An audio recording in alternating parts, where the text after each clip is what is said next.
Tá com a agenda cheia, é legal, viu? Mas dá um desespero nesse momento. Ô, meu amigo, a minha maior preocupação nesse momento agora que eu estou terminando a faculdade é justamente lotar minha agenda. É o É maior divertido, né? desespero. Mas nessas horas que outros compromissos se entrelaçam, não é divertido, não. Eu Cadê eu entendo. compartilhar aqui? Esse.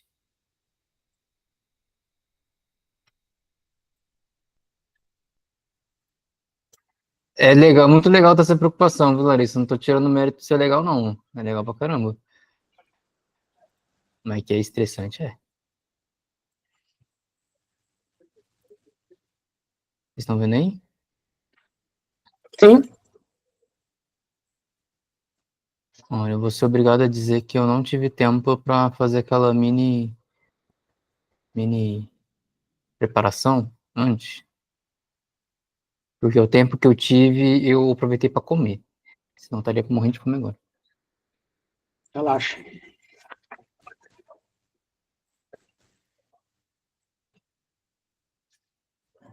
Tá. E aí, pessoal, como é que vocês estão? Como é que vocês Eu passaram? tô Nem bem, perguntei. graças a Deus. Tirando os problemas, tá tudo bem, né? Tirando o que É. tá ruim, o Vendo que tá principal acho ruim, que é mas bom. tá bom. Como é que você tá, Larissa? Tem microfone hoje? Tem câmera? Ou tá só na Tem mensagem? microfone. Tá tudo certo. Ah, então beleza. Bom, eu tive, né, a ideia, né, que se a gente for trabalhar o texto capítulo por capítulo, a gente vai ficar aqui uns 2 anos. Né? Então, eu tive a seguinte ideia: se vocês discordarem, quiserem ir no livro e a gente trabalhar o livro como o José está fazendo, também tudo bem, né? Critério de vocês. Né? Eu pensei em pegar cada ponto do Hexaflex, cada ponto do Hexaflex e do Inexaflex, né? Pegar esses dois, fusão e desfusão, né? Por exemplo, aceitação e pesquisa experiencial, e trabalhar, não exaustivamente, porque é impossível fazer isso exaustivamente em 50 minutos, mas dar uma boa base, Show. Aprovado. certo? Bom, isso aqui vai ser uma surpresa que eu fiz aqui faz 3 semanas, então assim, estarei tão surpreso quanto vocês. Né? Fusão e desfusão cognitiva. Minha querida logo, que finalmente ficou pronto. Para vocês identificarem no Hexaflex, são esses dois pontos aqui. Né? Esse quadrante inferior esquerdo, a desfusão e a esquiva experiencial. Os objetivos de hoje vão ser compreender o conceito de fusão cognitiva e desfusão, identificar suas consequências no comportamento humano, apresentar estratégias de desfusão e explorar as aplicações clínicas. Né? Que imagino que vocês dois aqui queiram trabalhar com clínica. Eu quero Certo? trabalhar com clínica, docência e é, judiciário. Hum, interessante. Bem legal. Docência não me apetece muito, não. A quantidade de responsabilidade de planejamento de aula não me chama muita atenção, não. Me falaram isso, mas é uma coisa que eu gosto muito, sabe, Christian? Eu, desde quando mais novo, um dos meus primeiros empregos foi como professor de informática. E Entendi. aí eu comecei como professor de informática, depois virei coordenador pedagógico da escola de informática onde eu dava aula. Aí eu comecei a fazer faculdade, e aí a escola acabou fechando. Aí depois eu virei professor de escola bíblica dominical na igreja onde eu frequentava. Ah, Então, então você vai se sentir em casa. essa parte é uma parte que eu gosto, sabe?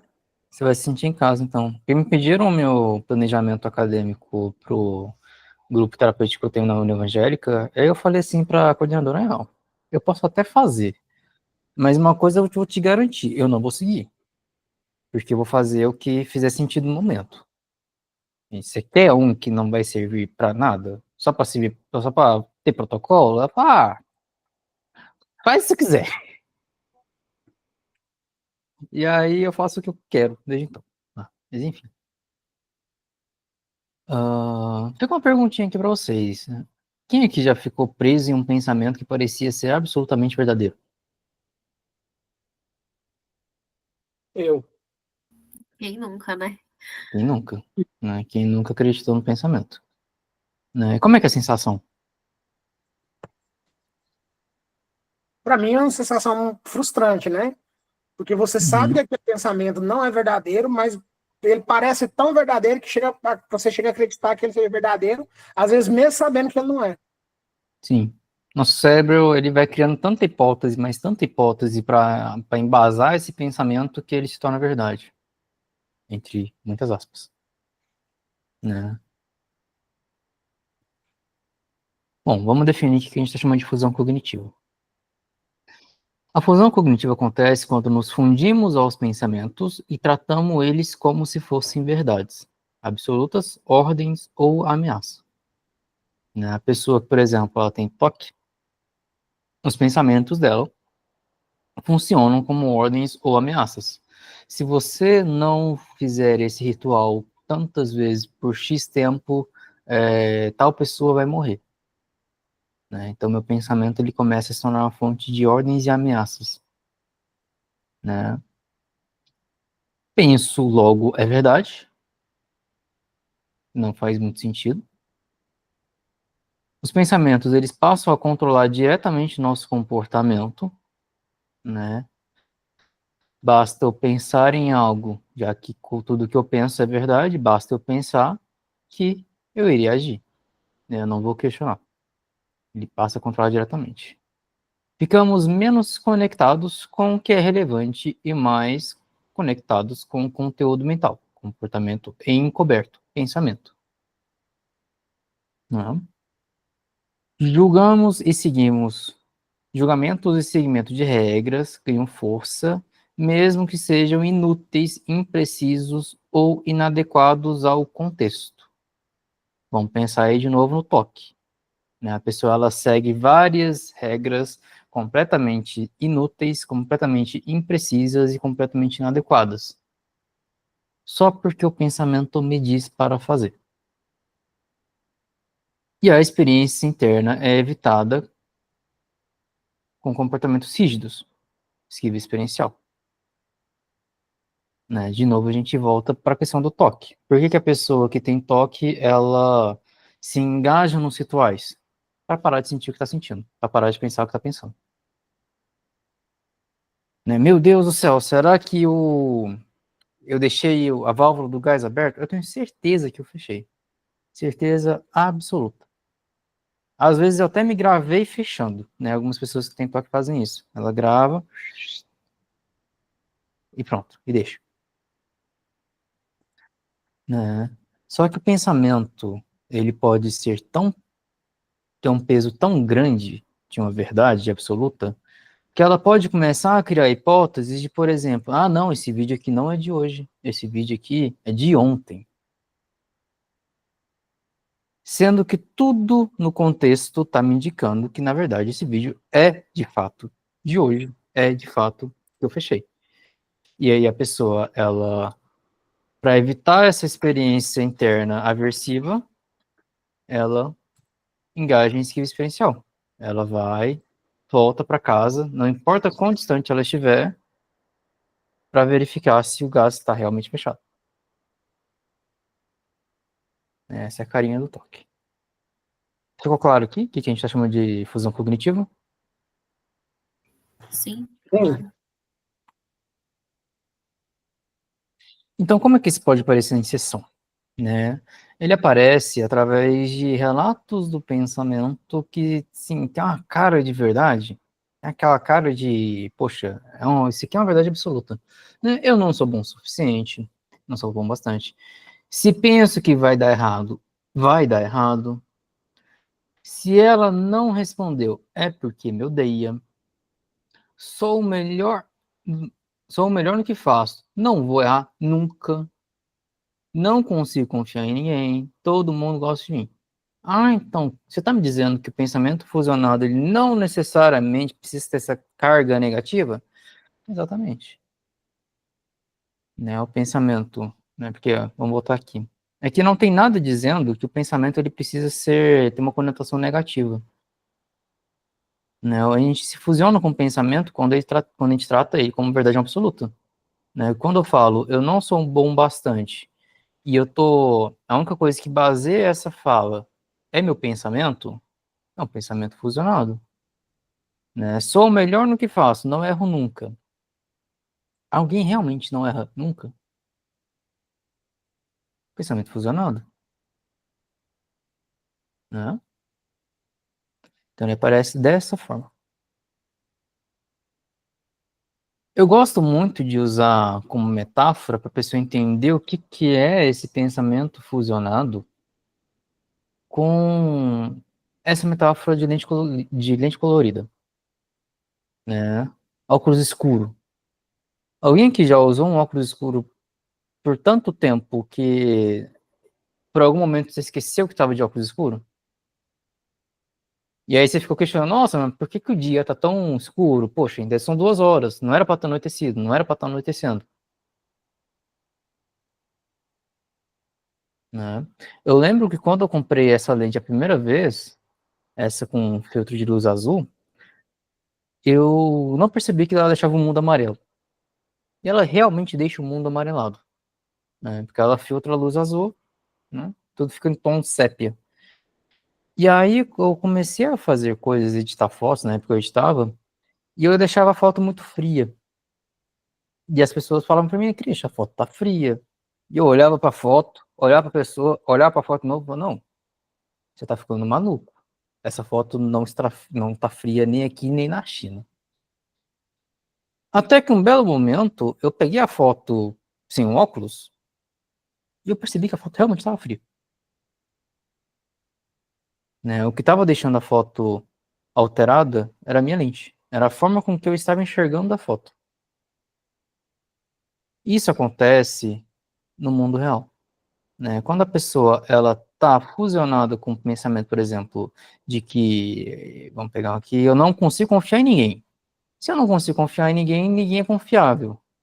Né? Ninguém é merecedor de minha confiança. E aí eu começo a enxergar o mundo através dessa lente de ninguém merece confiança, todo mundo vai me trair, todo mundo se entra em contato comigo é por algum interesse. Né? Ou, por exemplo, do não sou bom bastante. Se a pessoa coloca esses óculos dessa lente do não sou bom bastante, tudo que ela fizer vai estar contaminado por essa percepção. E assim por diante. Faz sentido? Sim. Gosto muito de metáforas. Bom, como é que, como é que funciona o comportamento fusionado? Né? Temos aqui uma belíssima contingência. Vamos lá. Função das histórias de contingências remotas. Passado da pessoa. A pessoa ela sempre foi punida quando falou em público. O que é o estímulo aversivo condicionado agora? Um convite para ministrar uma palestra. A pessoa ela recebeu esse convite. E pela função das histórias de contingências remotas, ele toma um valor aversivo condicionado. Aqui. O que acontece no meu comportamento encoberto? Eu vou falar besteira, tô aqui pensando. Vou falar besteira, vão achar que eu sou burro. O que a pessoa ela faz? Qual que é o comportamento operante dela? Eu recuso o convite.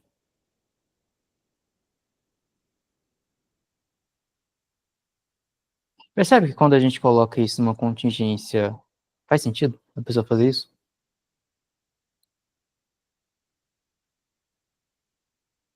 Análise funcional é um trem lindo.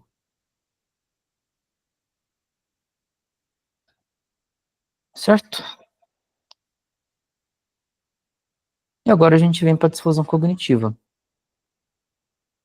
Né? O que a gente está chamando de difusão? Aprender a observar os pensamentos com certo distanciamento, sem me confundir com eles, ou deixar que eles definam quem eu sou, quem você é. Compreender que pensamentos são apenas eventos mentais e não necessariamente verdades ou comandos.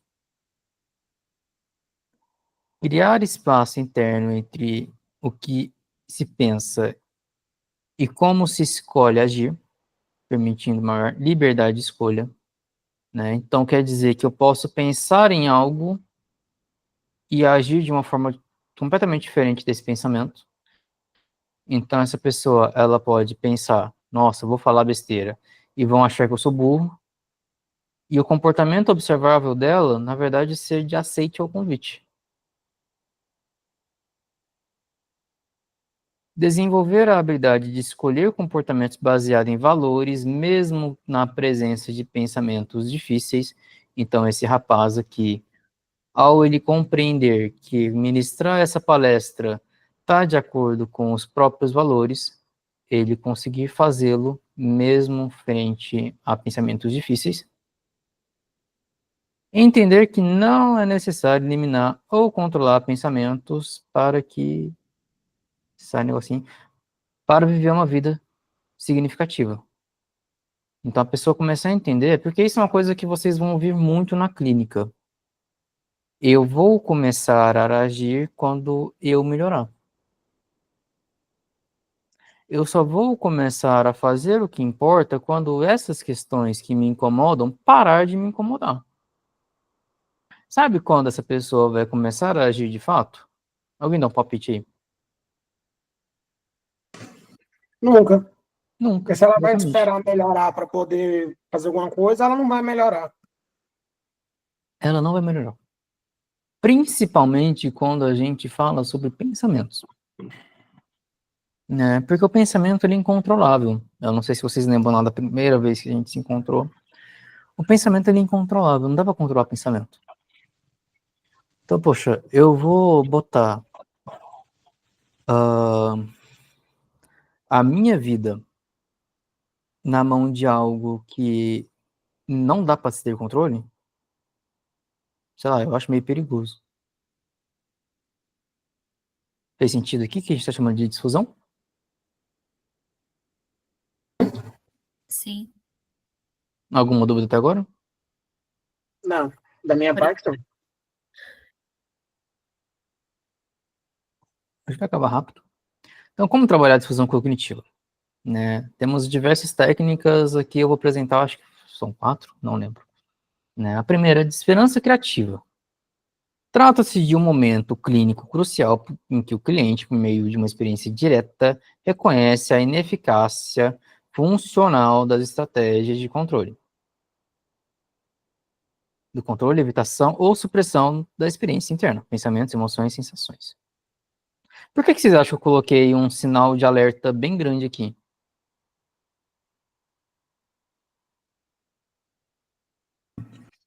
Bom, de acordo com o que você já trouxe para a gente nas últimas aulas, a desesperança criativa ela pode ser uma faca de dois gumes. Ela pode ou melhorar ou piorar o paciente. Nossa, minha mão tá com cheiro de atum. Exatamente. Exatamente. Porque, ó, eu faço a pessoa entrar em contato direto com a ineficácia funcional, ou seja, não funciona, das estratégias de controle, evitação e supressão.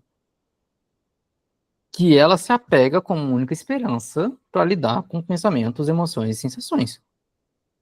Né? Então, assim, muito, muito, muito, muito, mais um, muito cuidado ao usar a desesperança criativa.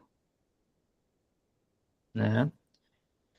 Mas tem 4 perguntinhas que ajudam a gente na desesperança criativa. Né? Quando a gente de fato quer usar, quando usá-la faz sentido. Né?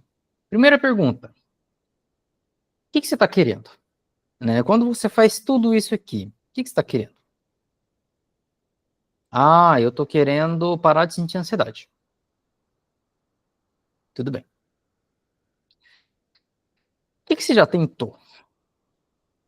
Ah, eu já tentei beber.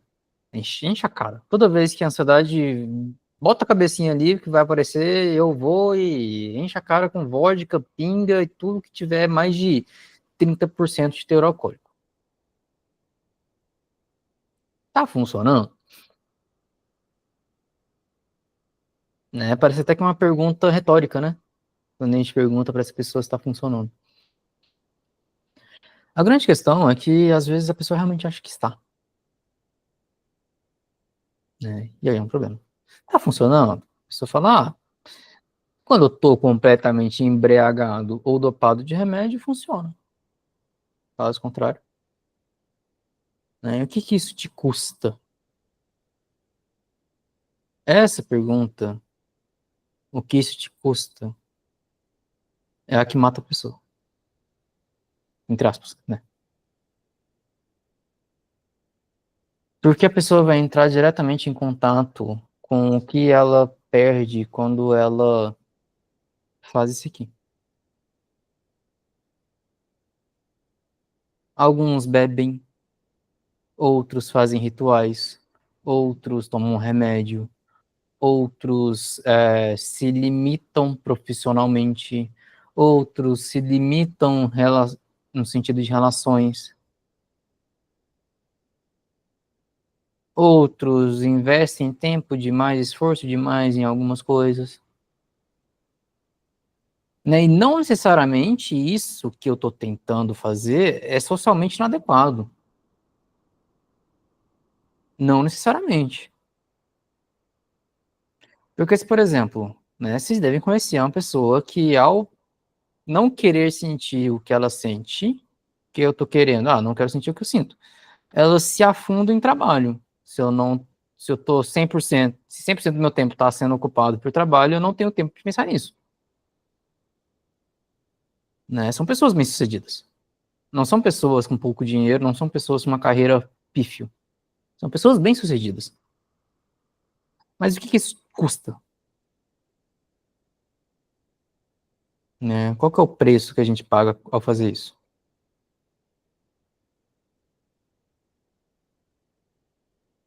O que vem para vocês, vendo essas 4 perguntinhas aqui? Olha, levando em consideração o que você está acabando de falar e citando como exemplo que você acabou de dar também, a pessoa que se afunda em trabalho, né, que ela é bem sucedida, ela é bem financeiramente, mas pode custar relações, né? Pode custar ali relações de amizade, relações familiares, relações matrimoniais.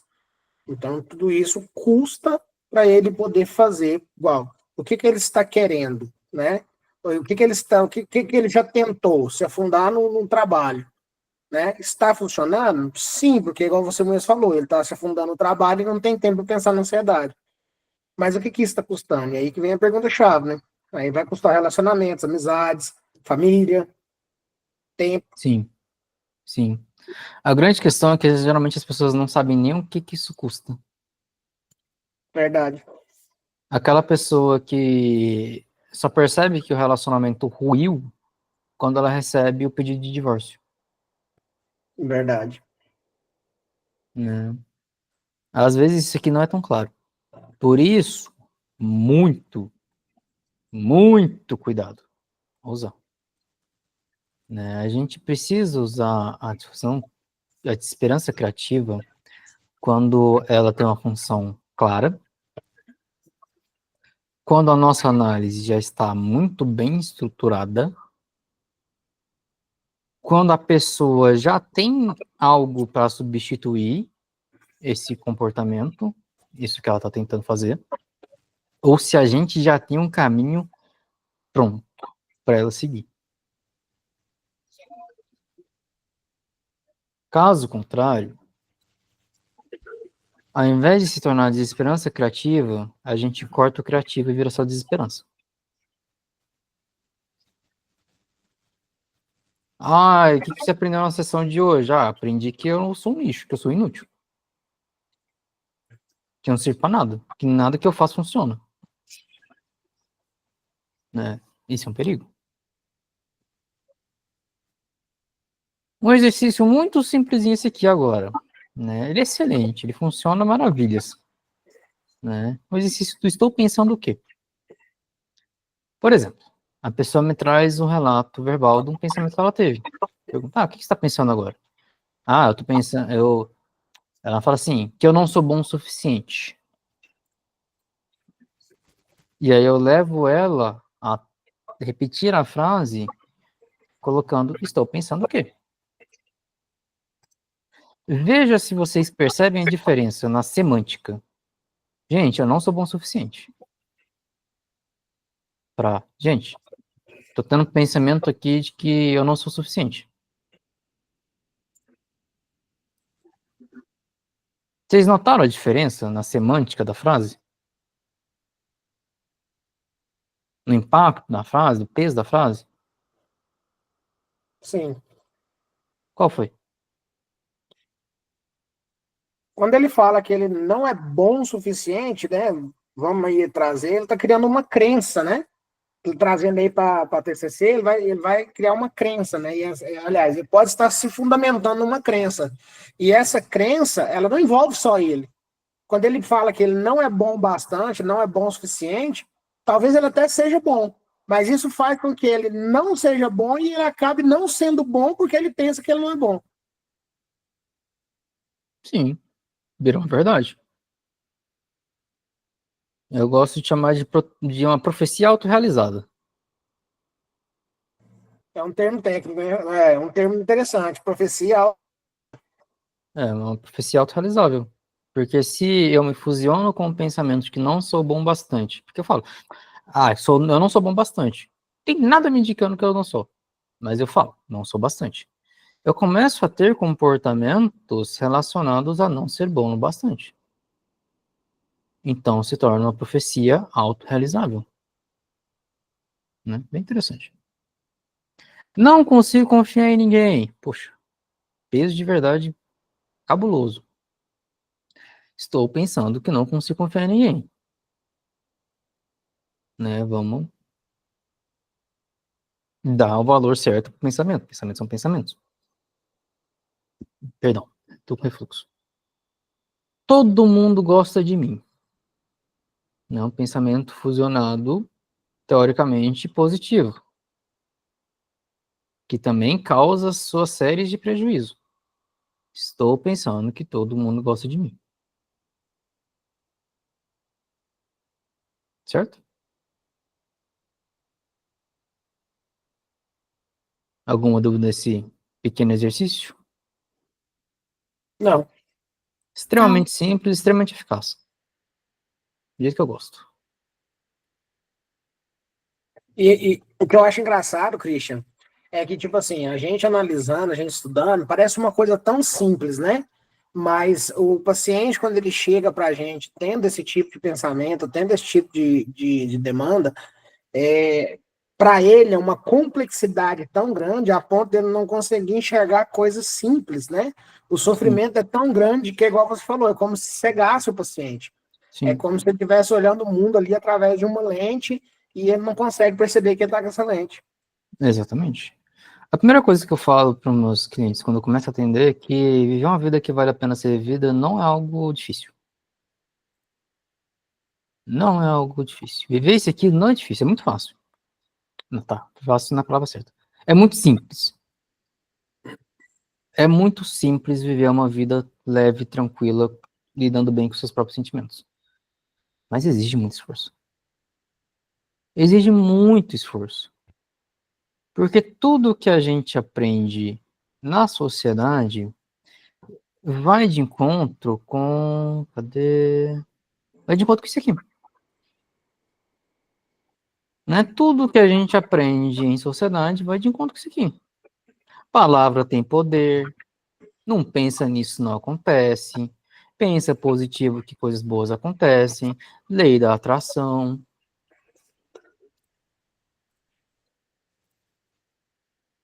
Né? A É gente verdade. aprende isso desde criancinha. Você fala, mamãe, eu pensei aqui que a gente bateu o carro. Eu levo um tapa na boca. Não fale isso não que acontece, menino. Não fala isso não, senão você atrai desgraça, atrai bosta. Desculpa a palavra, mas não atrai. É verdade. Porque se palavra atraísse alguma coisa, pensamento atraísse alguma coisa, tava todo mundo ganhando a Mega Sena. Porque ninguém joga na Mega Sena com interesse em perder. Todo mundo joga, nossa, esse aqui é o Isso é jogo que vai me verdade. fazer ficar rico. Aham. Se pensamento tivesse esse poder todo, todo mundo tava milionário. Né? Mas não é isso que acontece. O que a gente vê? Day trader perdendo dinheiro porque investiu na bolsa errada. O Sérgio que joga na Loto Fácil todo dia, perdendo seus R$ 10 todos os dias sem ganhar nada em troca. O Rafael que investe o salário no Tigrinho, perdendo o dinheiro inteiro. Se pensamento tivesse esse poder todo, ninguém estaria perdendo. É. Né? Então, assim, foi mal, verdade. Outra forma de a gente trabalhar a difusão cognitiva. A gente quebrar justamente essa regra que a gente aprendeu desde criancinha. Isso aqui foi eu que criei, né, essa forma didática. Se for me copiar, me referencie. 3 leis gerais do pensamento, tipo 3 leis gerais da física. Né? Primeira lei do pensamento. Pensamento é incontrolável. Não dá para controlar o pensamento. Impossível. Impossível. Se eu falar para vocês, não pensem, não pensem, não pensem na cara do Faustão. Já era. Não pensa, gente. Não pensa ele falando louco meu. Com a voz dele. É impossível. Vem o louco meu. Né? É impossível. Pensamento é incontrolável. Segunda lei do pensamento. Pensamento ele não precisa fazer sentido. Como ele é incontrolável, ele vai pensar em muitas coisas. E a maioria não vai fazer sentido.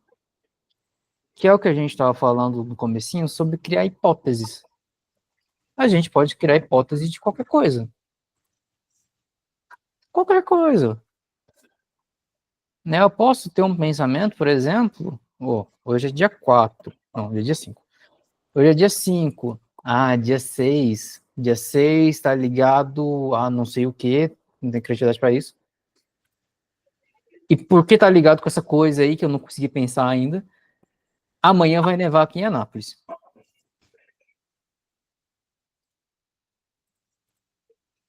Eu pensar que vai nevar em pleno centro-oeste, faz algum sentido?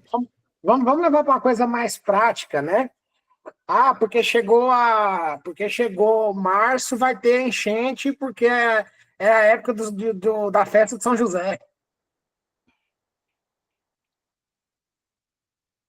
Assim, claro, não estou aqui criticando crença nem tradição do catolicismo. Só estou dizendo que não tem nada a ver uma coisa com a festa de São José com a enchente. A enchente vai acontecer independente se tivesse ou não a festa de São José. Eu vou achar meu celular porque eu dei 3 pulinhos e passou um longuinho. Exatamente, outro exemplo prático. Né? Enfim. Terceira lei do pensamento. O pensamento ele não gera consequência no mundo externo.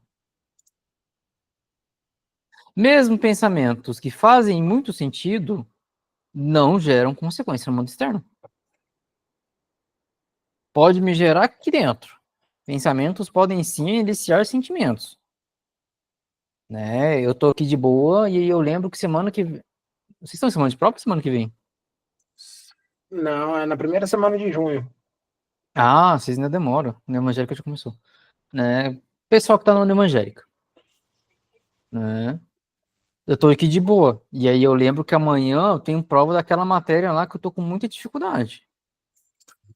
Me inicia sentimento de ansiedade. Ok? Consequências no meu mundo privado, não no mundo externo. Né? Se eu tenho aqui um pensamento super adequado, faz total sentido. Poxa, se eu tenho sede, aqui eu tenho um chá muito bom. Se eu beber esse chá, a minha sede passa. E eu sei beber. Eu tenho no meu repertório de comportamento, né, uma forma extremamente adequada socialmente, extremamente funcional de pegar esse líquido e colocar na minha boca. E aí eu começo aqui a pensar que eu estou fazendo isso. Pensando fixamente, com muita intensidade. Pensando que esse líquido tá passando pelo canudo, tá entrando na minha boca. Continua aqui. Eu pensar não fez nada acontecer. Certo? Então, pensamento incontrolável, ele não necessariamente vai fazer sentido e ele não gera consequência.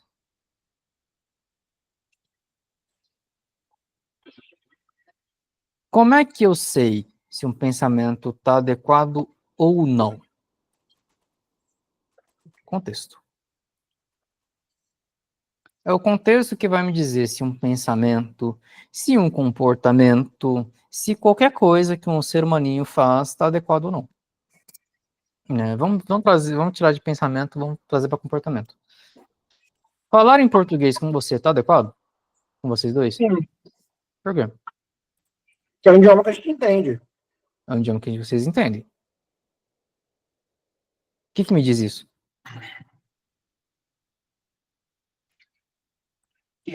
Que nós dois estamos no mesmo contexto quando a gente fala de idioma, né? Nós dois falamos o mesmo idioma, a gente compreende o mesmo idioma, porque a gente está no mesmo país. Perfeito. Perfeito. Agora, se eu estivesse nos Estados Unidos e eu chego numa caixa e eu peço uma garrafa d'água. Assim, ô, moça, me dá uma garrafa d'água, por favor. Esse comportamento é adequado?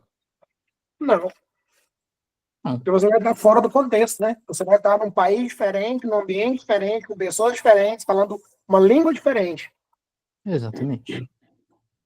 A gente só vai saber definir se um comportamento é adequado ou não a depender do contexto.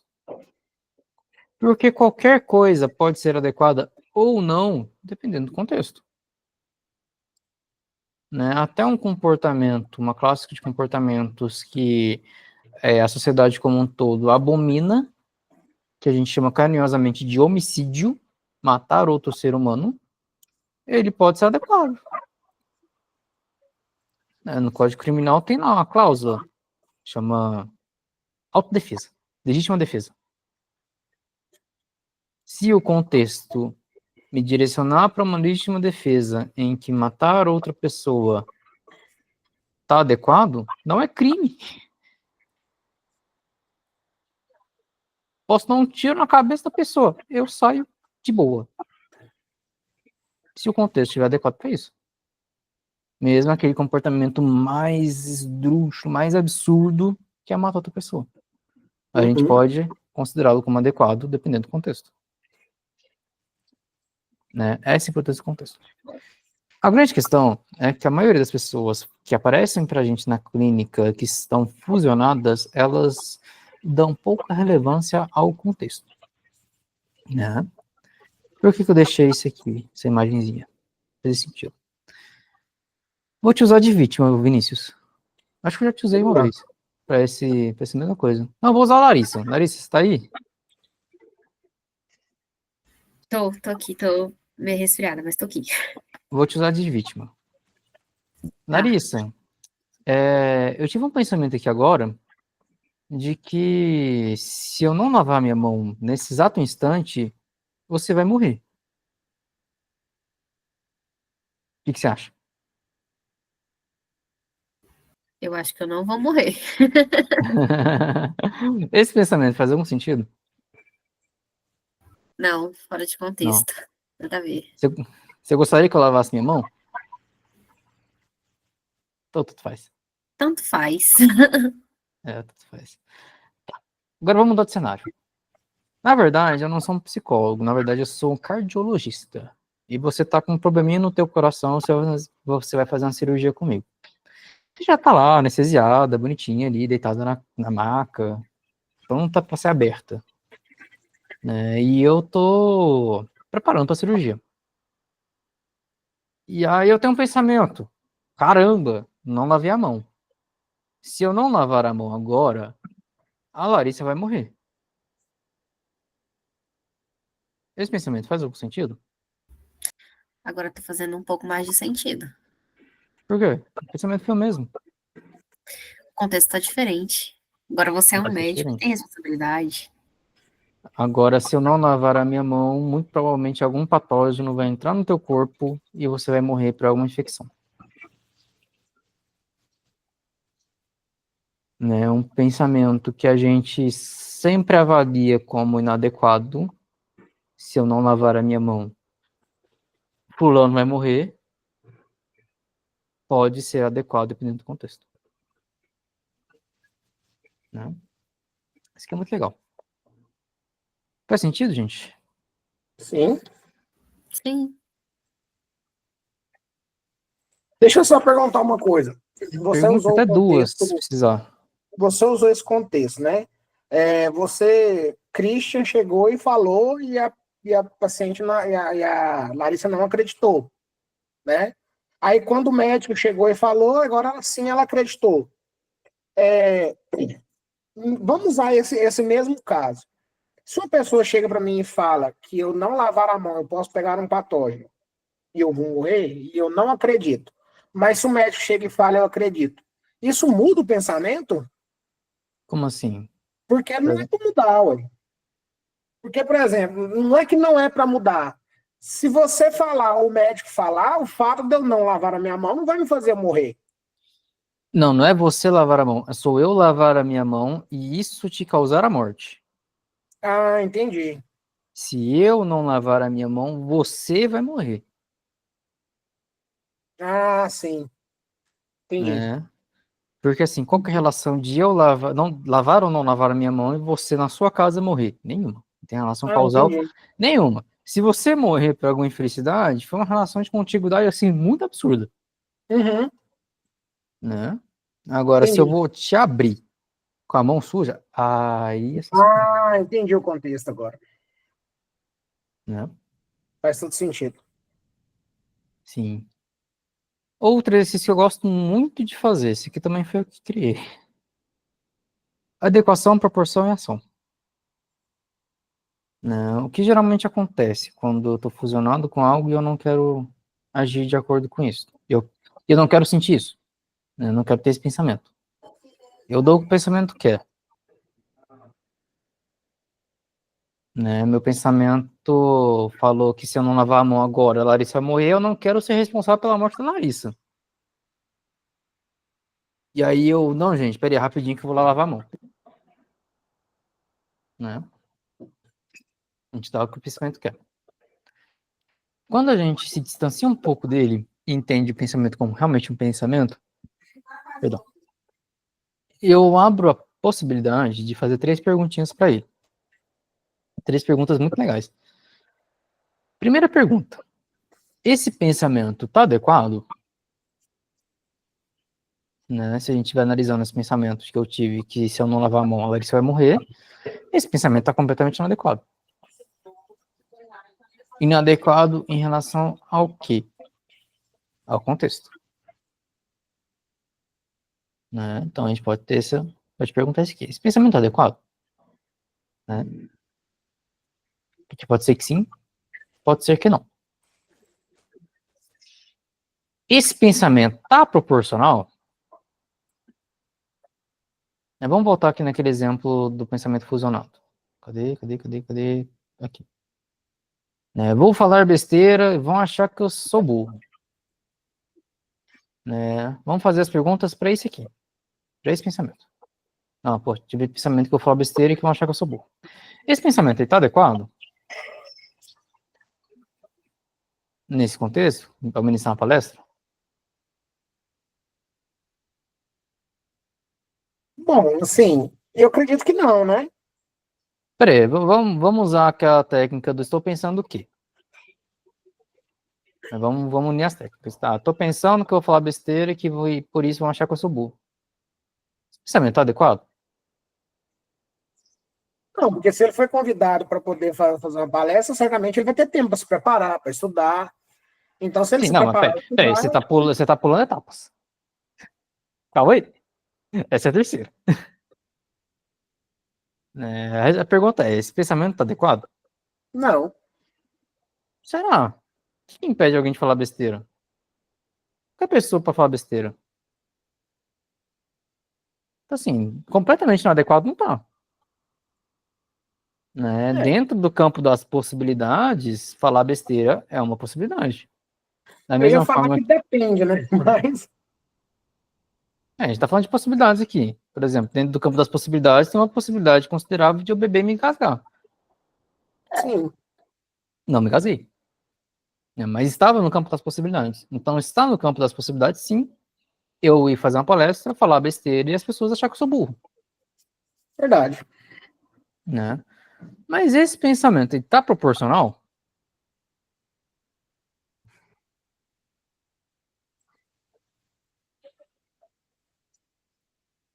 Esse pensamento está proporcional? Não sei.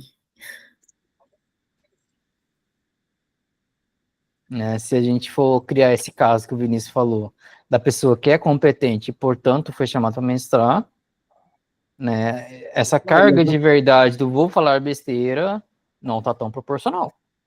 Sim. Seria uma meia-verdade também? Mais ou menos? Seria um pensamento desproporcional. Né? Talvez se a gente for botar em proporção, porque quando a gente pergunta se ele está desproporcional e ele não está, a gente é obrigado a botar em proporção. Tem uma chance de tem uma chance de falar besteira. Tem uma chance de eu me confundir na fala. Né? Tá, ok. Adequei a proporção. Porque realmente existe uma chance de eu acabar me confundindo e perder a linha de raciocínio. Talvez as pessoas não vão me chamar de burro, mas vão achar estranho. Então, assim, puxamos para a proporção correta. E a gente vai para a terceira etapa. Como que eu vou agir de acordo com esse sentimento, com esse pensamento? O que eu quero fazer com esse pensamento? Né, que eu já coloquei em proporção, que eu posso acabar me confundindo, perdendo a linha de raciocínio e as pessoas acharem estranho. Talvez não me convidarem outra vez.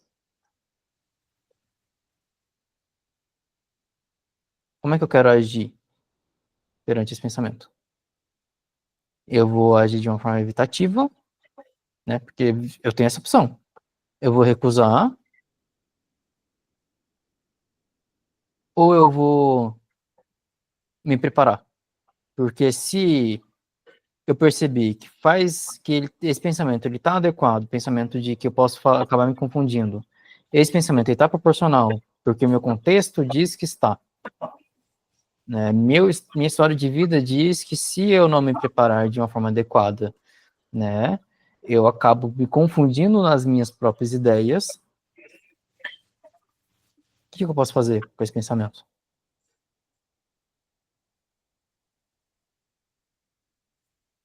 Me preparar. Cadê?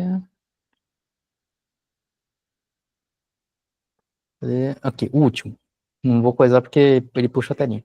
Entender que não é necessário eliminar ou controlar pensamentos para viver uma vida significativa. E desenvolver a habilidade de escolher o comportamento baseado em valores, mesmo na presença de pensamentos difíceis.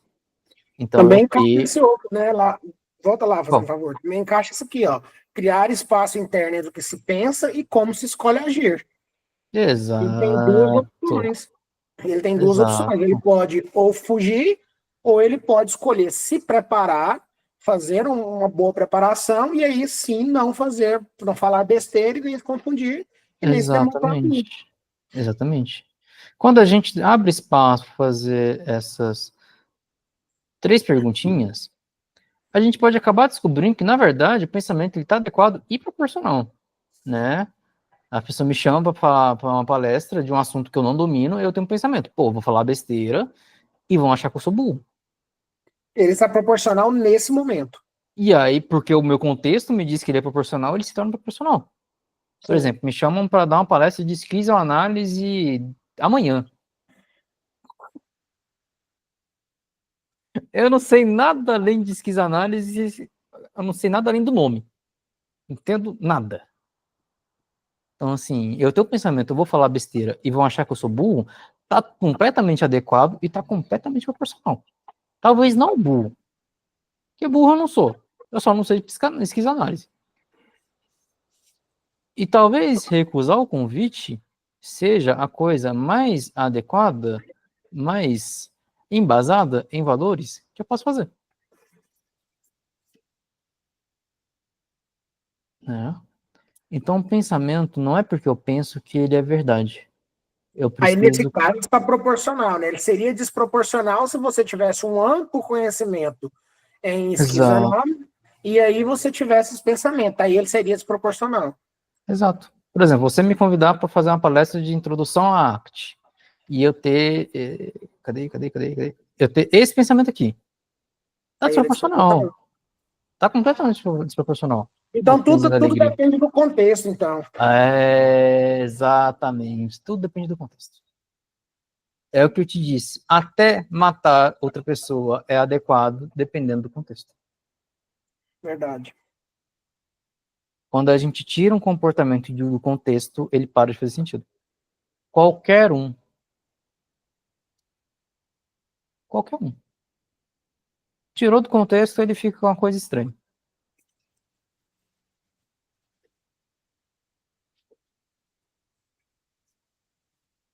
Né? E aí, alguma dúvida? Meu povo. Nenhum. Meu povo e minha polva. Não, nenhuma Nenhuma. dúvida. Bom, sugestãozinha de leitura. Quem E é do eu português? vou te falar um negócio. Eu já usei vários. Eu já usei metáfora no meu atendimento na clínica Cola por Sua Causa. Já usei aquela fala sua que você fala sobre a questão da utopia. Eu já usei e eu vou te Eu falar um virei seu negócio. supervisor sem te dar supervisão? Que é isso, velho? Exatamente. Quando eu falei em trazer as contextuais para a liga, eu achei que eu ia me dar melhor com a DBT, mas eu estou me dando melhor com a ACT do que com a DBT. A ACT é linda. É porque assim, a ACT, ela não exclui nenhuma das outras. Eu tenho uma amiga que ela é da sócio-histórica, você vê nada a ver com comportamental, e ela amou a ACT. Porque assim, a ACT é quase que uma visão de mundo, né? É uma das críticas que eu faço ao Reis, porque ele desconectou demais a ACT às outras comportamentais, né? Ele não tem a humildade, por exemplo, da Mavis, de falar, olha, gente, essa terapia aqui, ela é uma ferramenta para análise do comportamento behaviorista radical. O Reis não. Ele joga ali a terapia revolucionária dele. Né? É uma das críticas que eu faço. Mas, por isso, também, ela se adequa muito bem a outras formas de pensar. Né? Então, ela tem esses dois aspectos. Eu gosto demais. Sou apaixonado por isso aqui. Bom, aquele livro da capa marrom, Terapia de Cita Sem Compromisso, Processo e a Prática da Mudança Consciente. Texto base para todo mundo que quer trabalhar com ACT. Tem esse aqui também, Saia da Sua Mente e Entre na Sua Vida. Ele é muito bom, ele é muito facinho de ler, porque ele é um livro de autoajuda. Ele é realmente um livro de autoajuda, feito pelo Reis. Quem sabe inglês? Cognitive Diffusion in Practice, a Clinician's Guide to Assessing, Observing, and Supporting Change in Your Client. Rasguei meu inglês.